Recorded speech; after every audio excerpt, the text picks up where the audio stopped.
The graveyard whispered secrets only the dead could hear. Every Tuesday, like clockwork, the same ritual unfolded. A tall man in a black coat placing money beneath the weathered headstone in the eastern corner.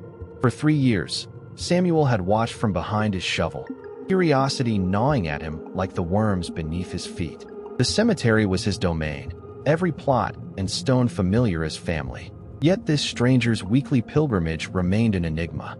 Today, Samuel decided, would be different. He would wait, hidden among the shadows of ancient oaks, to witness what happened after the money was left. The ravens circled overhead, as if they too sensed a shift in the graveyard's delicate balance. Don't forget to subscribe so you don't miss what Samuel discovers in this mysterious weekly ritual. The autumn chill seeped through Samuel's worn jacket as he leaned on his shovel, surveying the freshly dug grave. At 53, his hands were calloused maps of the 27 years he'd spent as Oakwood Cemetery's gravedigger. The townspeople averted their eyes when they passed him on the street. The man who lived among the dead was best acknowledged only when necessary. Samuel hadn't chosen this profession. It had chosen him after his wife Emily's sudden death. The cemetery caretaker had found him sleeping beside her grave 3 nights in a row and offered him work instead of calling the police. Digging into the earth became his therapy, each shovelful of soil a meditation on loss.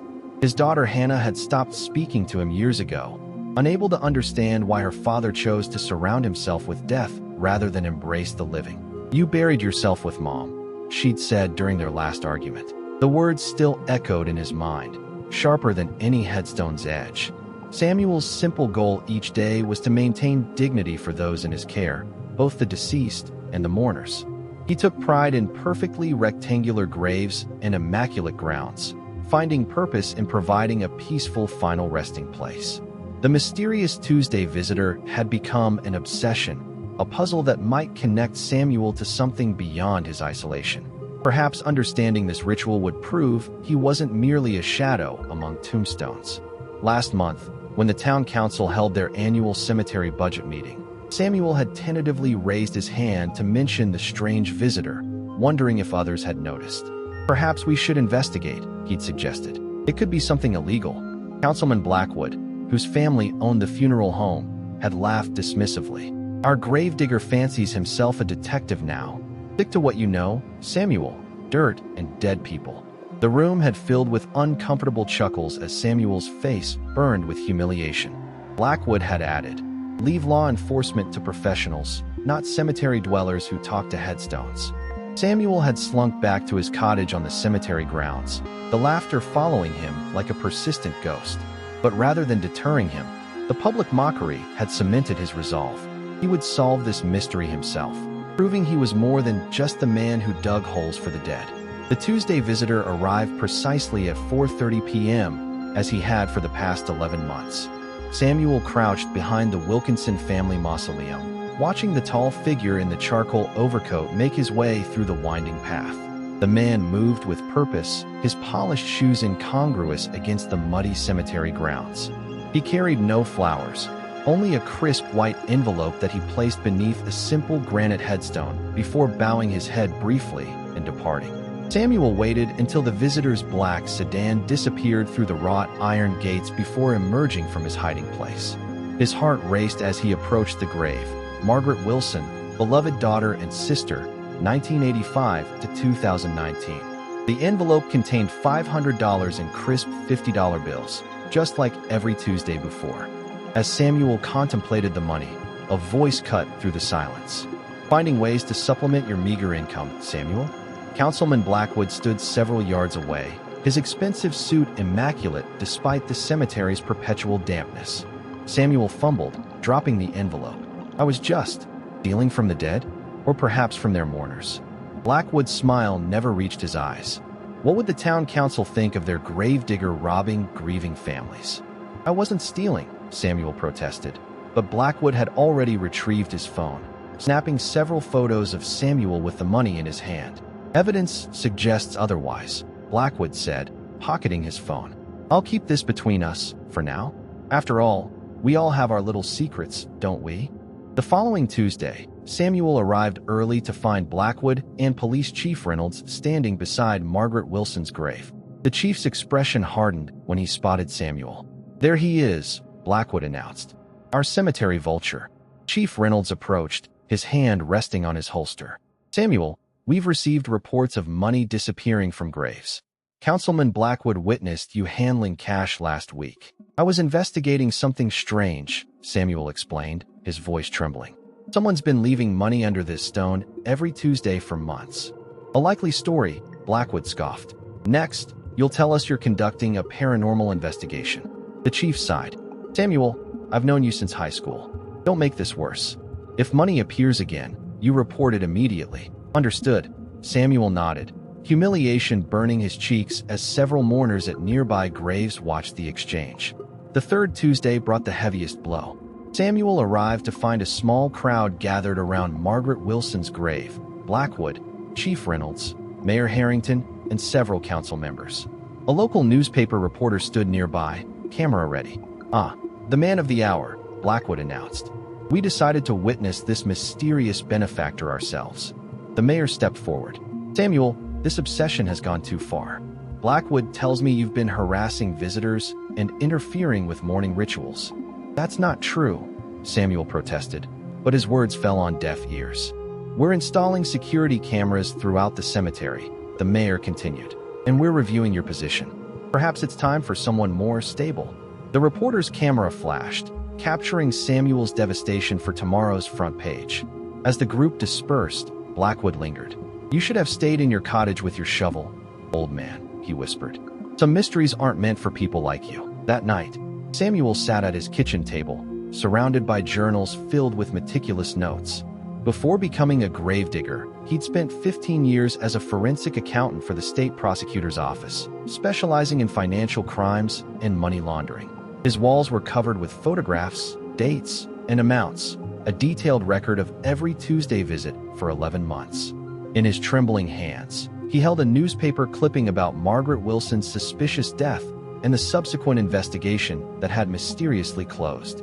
Next to it lay a photograph of Councilman Blackwood at her funeral, standing closer than a mere town official should. Samuel opened his laptop and began typing. His fingers, though calloused from years of digging, moved with the precision of someone who knew exactly how to follow a money trail. From the shadows of his downtown office, District Attorney Mercer watched the cemetery footage on his tablet. He tapped a pen against his desk thoughtfully. "Interesting. Our old forensic accountant hasn't lost his touch," he murmured, reaching for his phone. Samuel's fingers flew across the keyboard with a precision that belied his weathered appearance. The cottage walls, once adorned with simple gardening tools, now displayed an intricate web of financial records, dates, and photographs. A crime board that would impress even the most seasoned detective. For 11 months, he had documented every Tuesday visit, every dollar placed beneath Margaret Wilson's headstone, creating a pattern that only someone with his particular expertise could decipher. "Follow the money," Samuel whispered to himself, a mantra from his previous life as a forensic accountant. He pulled up spreadsheets containing Blackwood's public financial disclosures, required of all council members. The official records showed a modest income from his insurance business and council stipend. But Samuel had been tracking discrepancies, small ones, carefully concealed, but discrepancies nonetheless. The gravedigger reached for a worn leather journal, flipping to a page marked with a red tab. Inside were meticulous notes on Blackwood's spending habits. The new boat purchased last summer, the European vacation, the private school tuition for his children. None of it aligned with his declared income. "You're living beyond your means, Councilman," Samuel muttered, cross-referencing dates of large purchases with the Tuesday deposits. And Margaret knew something, didn't she? He opened a folder labeled Wilson Case, containing newspaper clippings about Margaret's death. The official ruling had been accidental overdose, but Samuel had noticed inconsistencies in the reports. Margaret had been an accountant at City Hall before her death, with access to financial records across all departments, including those overseeing municipal development contracts. Samuel's eyes narrowed as he spotted a connection he'd missed before. 3 days before her death, the city had approved a major redevelopment project for the old waterfront district. Blackwood had been the deciding vote, pushing through approvals for a developer called Harborview Partners. With renewed purpose, Samuel searched public records for Harborview's corporate structure. Buried beneath layers of shell companies and holding firms was a familiar name. Elizabeth Blackwood, the councilman's wife, listed as a silent partner with a substantial ownership stake. There it is, Samuel whispered, his heart racing. Conflict of interest, undisclosed financial benefit. He worked through the night, compiling evidence and building a timeline. The money left at Margaret's grave, always in crisp $100 bills, totaled exactly $52,000 over 11 months. Weekly payments of $1,000, like clockwork. By dawn, Samuel had drafted a detailed report connecting the dots. Margaret had discovered Blackwood's scheme to profit from city contracts through his wife's hidden ownership. The weekly payments were likely hush money until something went wrong. When Margaret threatened exposure, she ended up dead from a suspicious, accidental overdose. Samuel printed his findings and sealed them in a manila envelope. He wouldn't make the mistake of going to Chief Reynolds, who was clearly in Blackwood's pocket. Instead, he would drive to the county courthouse and deliver the evidence directly to District Attorney Mercer, a man known for his uncompromising stance on corruption. As Samuel left his cottage, he noticed a black sedan parked across the street. The driver quickly looked away when their eyes met. Samuel clutched the envelope tighter and hurried to his truck. The courthouse was bustling when he arrived. Samuel approached the security desk, his palms sweaty. "I need to see District Attorney Mercer," he said, his voice steadier than he expected. "It's regarding evidence of municipal corruption." The guard looked skeptical but made a call. To Samuel's surprise, he was escorted upstairs within minutes. DA Mercer's office was imposing, walls lined with law books and framed commendations. The man himself sat behind a massive oak desk, his silver hair and piercing eyes giving him the appearance of a hawk. "Samuel Graves," Mercer said, gesturing to a chair. "It's been, what, 5 years since you left the prosecutor's office? You were one of our best forensic accountants." Samuel blinked in surprise. "You remember me?" "I remember everyone who helped me put away corrupt officials," Mercer replied. "And I've been following your recent investigations." Samuel placed the envelope on the desk. "Then you know why I'm here." Mercer opened the envelope and scanned its contents, his expression revealing nothing. "Councilman Blackwood. I've had suspicions about him for years, but never enough evidence." He looked up at Samuel. "This is impressive work. The financial trail, the timeline, the connection to Margaret Wilson's death. It's all here. Will you pursue it?" Samuel asked. Mercer leaned back. "Blackwood has powerful friends, including your Chief Reynolds and Mayor Harrington. They've buried investigations before. So you're saying it's hopeless?" Samuel's shoulders slumped. "I'm saying we need to be strategic." Mercer pressed a button on his phone. "Janet, bring in file CB 117, please." A moment later, his assistant delivered a thick folder. Mercer opened it, revealing photographs of Blackwood meeting with various individuals in parking garages and remote locations. "You're not the only one who's been watching the councilman," Mercer explained. "We've had our own investigation running for months. Your evidence fills in crucial gaps." Samuel felt a weight lift from his shoulders. "What happens now?" "Now, we move carefully. Blackwood will be expecting you to make a move after yesterday's confrontation." Mercer handed Samuel a business card with a number handwritten on the back. "This is my private line. Call me if you feel threatened in any way." As Samuel left the courthouse, he felt eyes on him. Across the street, Blackwood stood beside his luxury SUV, watching. Their eyes met, and the councilman's face darkened with rage. That evening, Samuel returned to the cemetery for his regular rounds. As dusk fell, he heard footsteps approaching. He turned to find Blackwood and 2 men he didn't recognize walking toward him. "You've been busy, Gravedigger," Blackwood called out, his voice echoing among the headstones. "Digging up things that should stay buried." Samuel stood his ground. "Like Margaret Wilson? Is that why you pay your respects every Tuesday? Guilt or fear?" Blackwood's smile vanished. "You know nothing. Margaret was a troubled woman who made accusations she couldn't prove. Her death was unfortunate, but not my concern." "Then why the money?" Samuel pressed. $52,000 left at her grave over 11 months. That's quite a memorial for someone you barely knew. The color drained from Blackwood's face. "You've been counting." "I've been accounting," Samuel corrected. "It's what I did before I started digging graves. 15 years with the state prosecutor's office, specializing in financial crimes." "Did you know that?" For the first time, uncertainty flickered across Blackwood's features. The 2 men with him exchanged glances. "You're bluffing," Blackwood said, but his voice lacked conviction. Samuel pulled out his phone. "I documented everything. The dates, amounts, your financial disclosures, the Harborview Partners connection through your wife. It's all been delivered to DA Mercer this morning."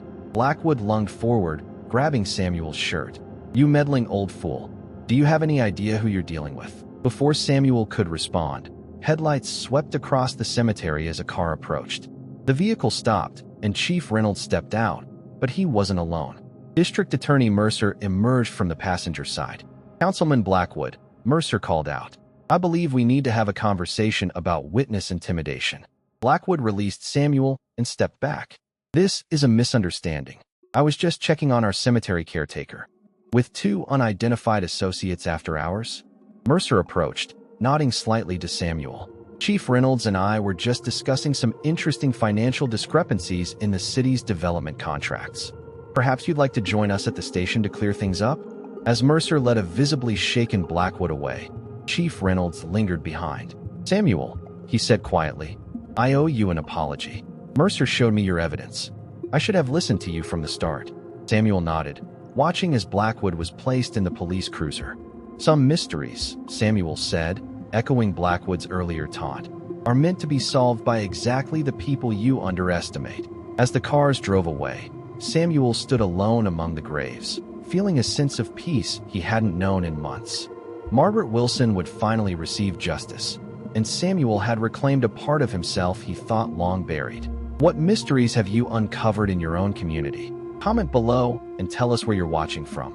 Sometimes the most important stories are happening right in our own backyards. The next morning, Samuel found an unmarked envelope on his doorstep containing Margaret's missing journal, detailing Blackwood's entire criminal network. With it was a note: "They know you have this now. Run." The handwriting matched Chief Reynolds' signature. Samuel stared at the journal in his trembling hands, the weight of its contents far heavier than the leather-bound pages themselves. Chief Reynolds' warning echoed in his mind. "They know you have this now. Run." But running had never been Samuel's way, not even when he'd left the prosecutor's office all those years ago. Dawn was breaking over the cemetery as Samuel made his decision. He wouldn't run, he would fight. But he needed allies, people he could trust in a town where trust was as scarce as unmarked graves. He reached for his phone and dialed a number he hadn't called in years. "Eliza? It's Samuel. I need your help." 3 hours later, Samuel sat in the back booth of Mabel's diner, the journal hidden inside an old Bible. Across from him sat Eliza Chun, his former colleague from the prosecutor's office who now worked as an investigative journalist for the state newspaper. "You realize what you're saying?" Eliza whispered, her eyes wide after Samuel had explained everything. "Blackwood's just the tip of the iceberg. This journal implicates half the city council, the police commissioner, and 3 state judges in a laundering scheme. That's why Reynolds sent it to me," Samuel said. "He's caught in the middle, trying to do the right thing without getting himself killed." The bell above the diner door jingled. Samuel tensed until he saw the familiar face of Marcus Dawson, a retired FBI agent who'd moved to town 2 years ago. Samuel had tended his wife's grave after cancer took her last spring. "I got your message," Marcus said, sliding into the booth beside Eliza. "Though I'm not sure what an old gravedigger wants with an even older Fed."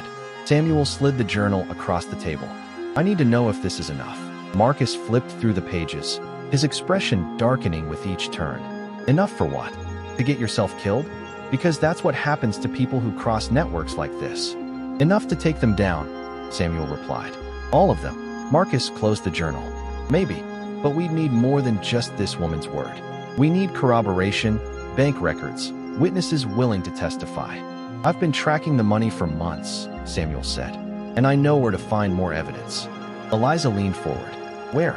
"The old courthouse archives. Margaret's journal mentions that Blackwood keeps backup records of all transactions in a safe behind the Historical Society display. It's the perfect hiding place, a room full of historical documents that nobody visits, protected by city security." Marcus shook his head. "You want to break into the courthouse?" "Not break in," Samuel corrected. "I have keys. Part of cemetery maintenance includes access to all city buildings for utility checks.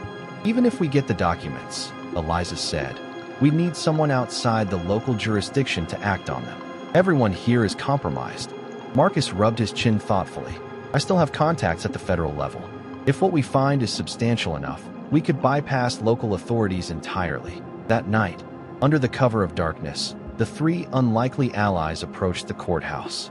Samuel's hands shook slightly as he unlocked the service entrance. The building was silent, illuminated only by emergency lights that cast long shadows down the marble hallways. Security cameras? Marcus whispered. Only at the main entrances and the judge's chambers, Samuel replied. The historical archives were never considered valuable enough to monitor. They made their way to the archives room, a forgotten corner of the building filled with dusty displays of the town's founding documents.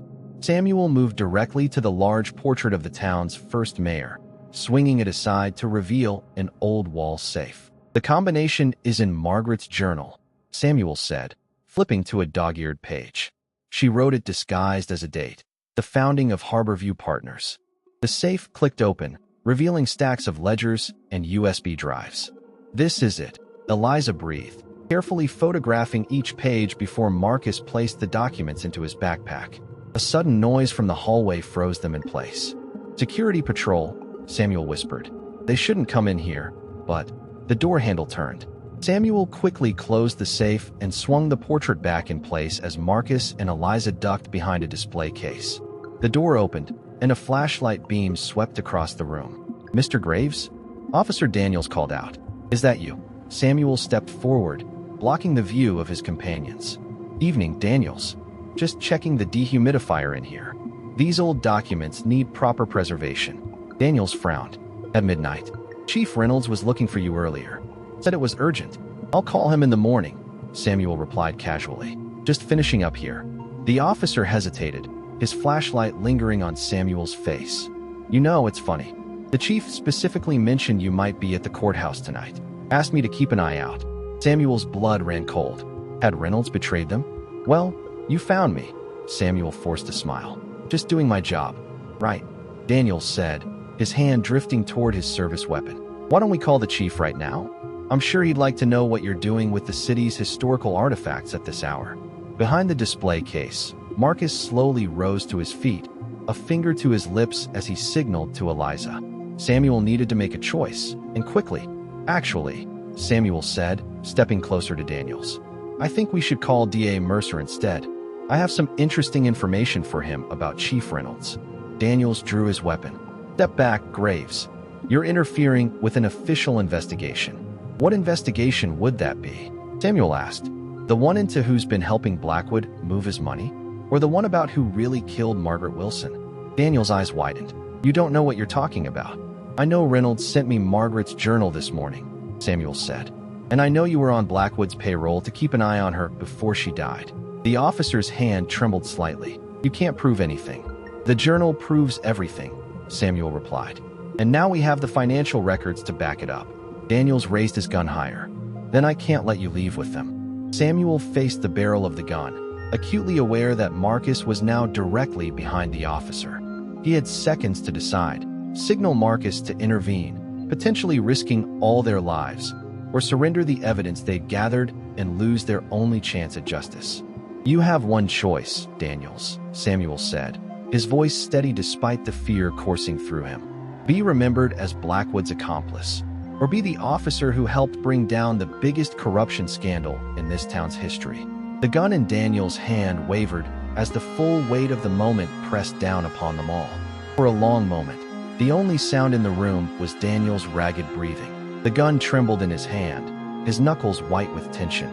Samuel maintained eye contact, refusing to look away even as sweat beaded on his forehead. You know what Blackwood does to people who cross him, Daniels finally said, his voice barely above a whisper. I didn't have a choice. There's always a choice, Samuel replied. Margaret Wilson made hers. Now you make yours. Behind Daniels, Marcus inched closer, a heavy brass paperweight clutched in his hand. Eliza remained crouched, her phone recording everything. Daniel's shoulders sagged slightly. Reynolds told me to check the courthouse tonight. Said you might be stealing evidence. His eyes darted to the portrait hiding the safe. He knows you have the journal. Reynolds doesn't run this town anymore, Samuel said. Neither does Blackwood. The state attorney general has copies of everything we found tonight. It was a bluff, but one delivered with unwavering conviction. Daniels lowered his gun slightly. "You're lying. We sent everything the moment we found it." Eliza called out from her hiding place, playing along with Samuel's gambit. "It's over, Officer Daniels." The security guard's face contorted with indecision. "You don't understand. Blackwood owns half the police force. He owns judges, even if you have evidence. He doesn't own the federal prosecutors," Marcus said, stepping into view. "And he certainly doesn't own the press."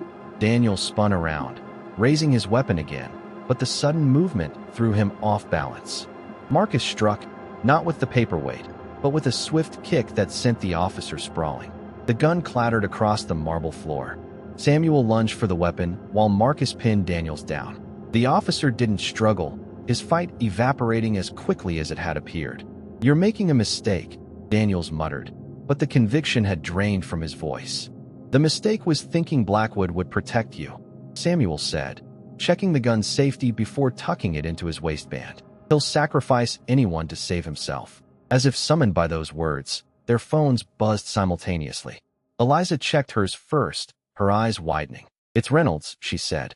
"There's been a fire at Blackwood's estate. They found a body." Samuel felt a chill run through him. "Blackwood?" Eliza shook her head. "They don't know yet. But Reynolds is calling in all officers." Daniels laughed bitterly from the floor. "See? It's already starting. Blackwood's cleaning house." By morning, the truth emerged in fragments. Blackwood had indeed attempted to flee, but not before destroying evidence at his estate. The fire, meant to be controlled, had spread too quickly. The body wasn't Blackwood's. It was his longtime assistant, trapped in the study where the blaze began. Blackwood himself was apprehended at a private airfield, clutching a suitcase filled with cash and a passport under a different name. His arrogance had been his downfall. He'd assumed his escape plan would work flawlessly, never considering that the pilot might have been contacted by federal authorities. Chief Reynolds was found in his office, a self-inflicted gunshot wound ending his life before he could be arrested. His suicide note confessed to helping cover up Margaret Wilson's murder, though he claimed Blackwood had orchestrated it. Justice came swiftly but imperfectly. Blackwood's expensive lawyers managed to reduce some charges, though the financial crimes and conspiracy counts remained. Several officers, including Daniels, turned state's evidence in exchange for leniency. Samuel watched from the back of the courtroom as Blackwood was sentenced, not to life, as many had hoped, but to 20 years. The powerful man who had once ruled their town with fear now appeared small in his orange jumpsuit, his empire crumbling around him. It wasn't perfect justice, Samuel thought, but as he placed flowers on Margaret Wilson's grave that evening, he knew it was enough. The autumn leaves crunched beneath Samuel's boots as he made his morning rounds through the cemetery. 3 months had passed since Blackwood's sentencing, and the town had slowly begun to heal. The morning fog hung low between the headstones, but unlike before, it no longer felt oppressive. Samuel paused at Margaret Wilson's grave, now adorned with fresh flowers each week, not just from him, but from others whose voices had been silenced for too long. The cemetery felt different now, peaceful, as if the truth had finally allowed the dead to rest. His phone buzzed with a text from Eliza. The newspaper was running another piece on the corruption cleanup, and she wanted his input.